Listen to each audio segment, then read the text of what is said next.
The cabin had always been my sanctuary, nestled at the edge of the pine woods. It stood far enough from the main road that few ever passed by. I had purchased it years ago, after a lifetime of moving from one military assignment to another. Retired now, I found peace in its silence, the steady hum of cicadas, and the crisp scent of cedar lingering in the air. For me, the cabin wasn't just a property. It was a retreat where I could shed the weight of decades of responsibility and finally breathe.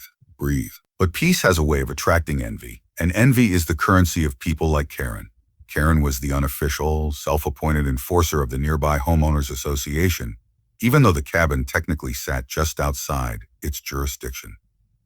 Still, she believed her word carried authority over everything within a mile of her property. She lived with her husband and teenage son in the cul-de-sac down the hill, and her house, as anyone could see, was less a home and more a stage for perfection. The manicured lawn, the pristine white shutters, and the no trespassing signs plastered along her driveway told everyone exactly what they needed to know. Karen liked control. For years, I had avoided her. I kept to myself, maintained my property, and spoke only when necessary. But the tension always lingered, bubbling under the surface. Karen didn't like that she couldn't control me. And when control is impossible, confrontation often follows. It started small, with comments about my unkempt woods, or claims that my porch light was too bright at night. Then came the suggestions that I should attend HOA meetings, even though I was not a member. Each time, I brushed her off politely, unwilling to engage in the petty power struggles that consumed her world. But what happened one summer weekend would take her obsession far beyond criticism. That Saturday had begun like any other. I had risen early, brewed my coffee, and taken it out to the porch to watch the mist lift from the tree line. Later in the day, I set to work chopping firewood. The repetitive motion brought a quiet satisfaction, a reminder of simpler times when survival depended not on paperwork and regulations, but on resilience and skill. I had stacked half a cord by noon, sweat soaking through my shirt, when I heard rustling from down the slope. Karen's teenage son had wandered into my clearing. At first, I thought nothing of it. Teenagers were curious, and the woods often drew them. But as soon as his eyes landed on me, his expression shifted. His mouth opened slightly, his face pale, as though he had just stumbled upon something terrifying or forbidden.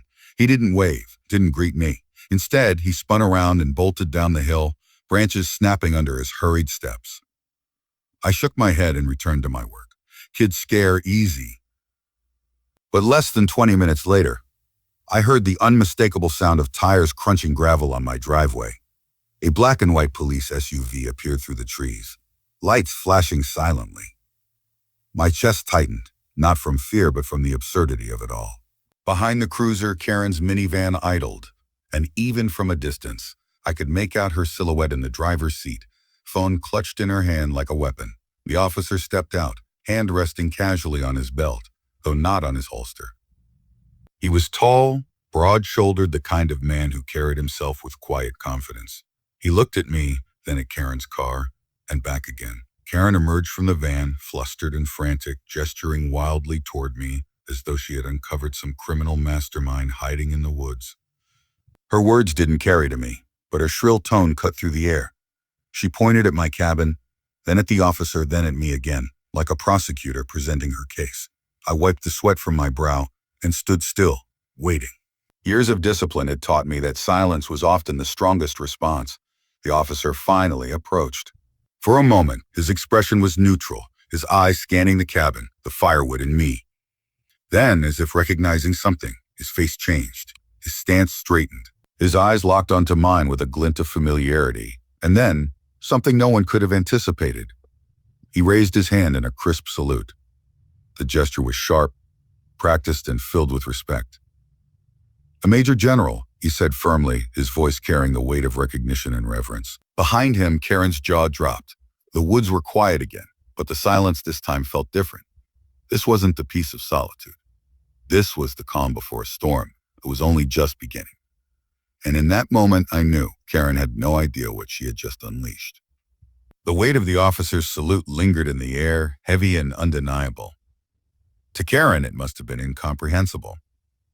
To me, it was both a reminder of who I had been and a warning of what was about to come. I had not heard that title, Major General, spoken aloud in years. Retirement had given me distance from the uniform, from the battlefield, from the bureaucracy and politics that always trailed behind.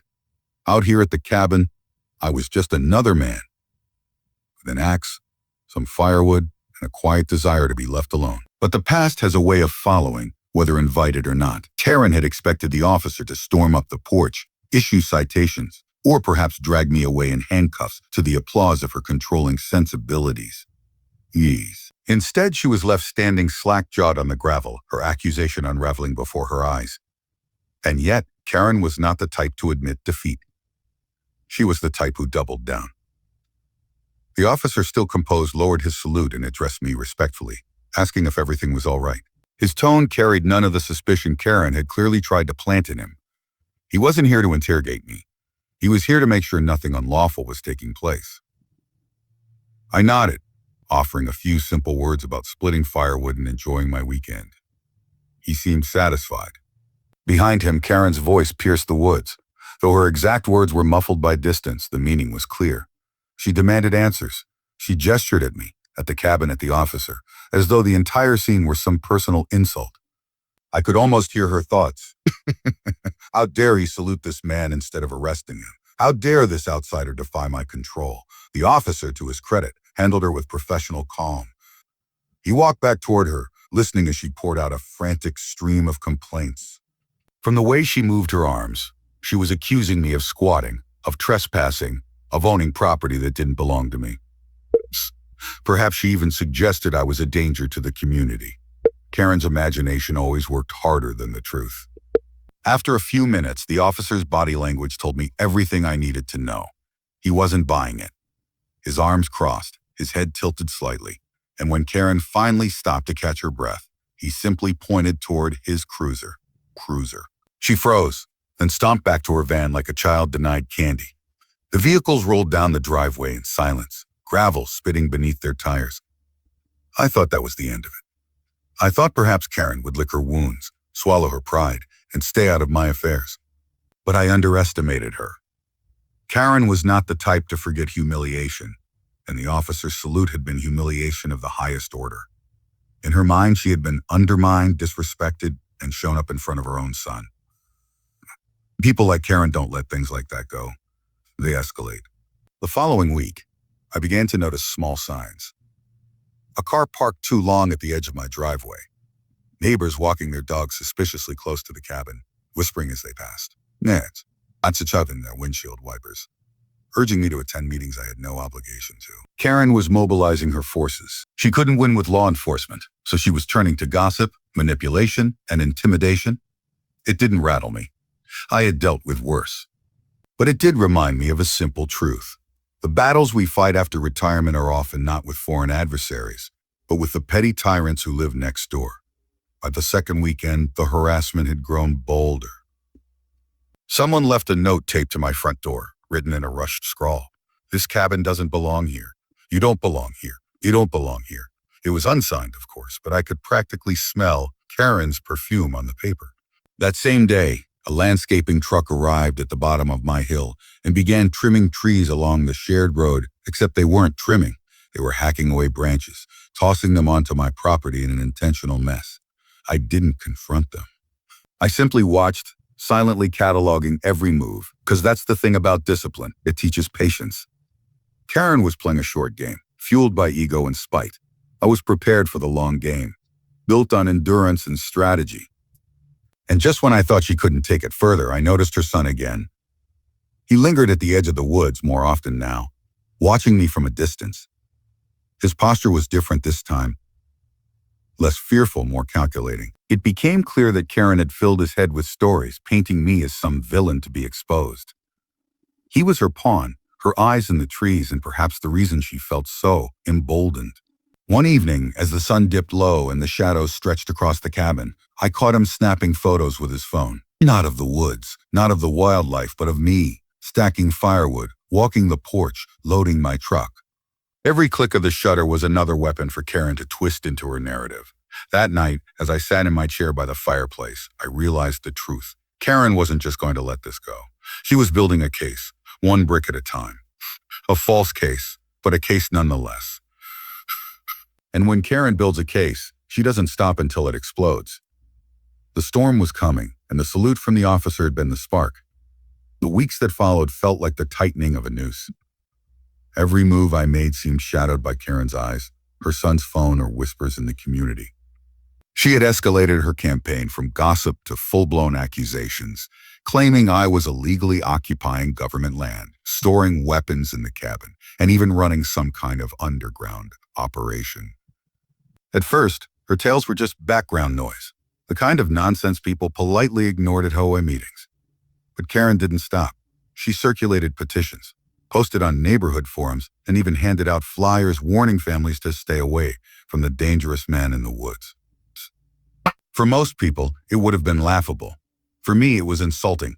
But still, I remained patient. I had fought battles across the world. I had led soldiers into chaos and brought them home again. Compared to that, Karen's campaign was nothing more than static. But static can still be dangerous if left unchecked. One Saturday evening, it reached its breaking point. I was splitting kindling when the sound of multiple engines rumbled down the gravel. This wasn't just Karen's van or a landscaping truck. It was a convoy, 3 HOA board members, Karen's husband, her son with his phone in hand, and Karen herself, riding shotgun like a general leading her army. They poured out of the vehicles, papers in hand, voices rising with the certainty of people who believed their lies had finally become truth. Karen stepped forward, declaring that they were here to inspect the cabin. She claimed the HOA had authority, that I was in violation of their codes, that the property itself was a threat to the neighborhood. It was a performance, rehearsed and theatrical. She wanted me to lash out, to lose control, to give her the satisfaction of seeing the dangerous manner revealed, but I didn't move. Instead, I picked up my phone and made a call. Minutes later, the familiar crunch of tires on gravel returned. The same police SUV pulled into the clearing, lights flashing in the twilight, and when the officer stepped out, Karen's performance began to collapse. This time, he wasn't alone. Another car followed, an unmarked sedan carrying 2 men in suits, military liaisons, sent by the county after word of Karen's accusations had reached the wrong channels. The men weren't there to investigate me. They were there to make sure my record, my decades of service, my clearance, my reputation, was not being dragged through the mud by baseless claims. Officer listened first. Karen shouted, waved her papers, accused me of everything from trespassing to stockpiling weapons. Her son snapped photos furiously, as though capturing history in the making. But then the officer turned to me, his tone measured, respectful. He asked if I had anything to say. I didn't need many words.